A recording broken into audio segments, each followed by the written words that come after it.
კიდევ ერთი წელი შეუსრულებელი დაპირებებით აჭარაში. ქართული ოცნების მიერ დაანონსებული მასშტაბური პროექტები კვლავ ქაღალდზე რჩება. აჭარა თაიმსი წარმოგიდგენთ ტოპ 5 შეუსრულებელ დაპირებას რეგიონში.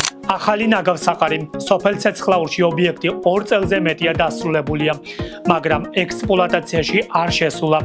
მიზეზი დღემდე უცნობია. ნარჩენები ისევ ადლიის ძველ პოლიგონზე იყრება. ახალი სასაფლაო ჩაქვში პროექტის დასრულება 2017 წლამდე იყო დაგეგმილი. სამუშაოები წლებია შეჩერებულია. სახელმწიფო აუდიტის დასკვნის თანახმად სამუშაოები ხარვეზებით შესრულდა.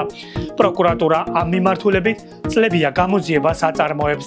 მიუსაფარი ცხოველების თავშესაფარი კუპატა 32 მილიონ ლარზე მეტი ღირებულების ტენდერი ჩავარდა.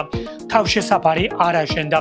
შედეგად ადამიანის 4ფეხა მეგობრები ცხოველთა დამცველების იმედად არიან. სოფლების სრული გაზიფიცირება. დაპირების თანახმად სამუშაოები 2020 წლამდე უნდა დასრულებულიყო. რეალობა კი ახლა ასეთია. ათეულობით სოფელი ბუნებრივი აირის გარეშეა.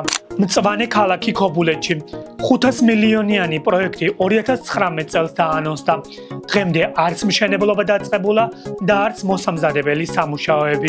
კიდევ რა დაპირება არ შეასრულა ქართულმა ოცნებამ აჭარაში? დაგვიწერეთ კომენტარებში.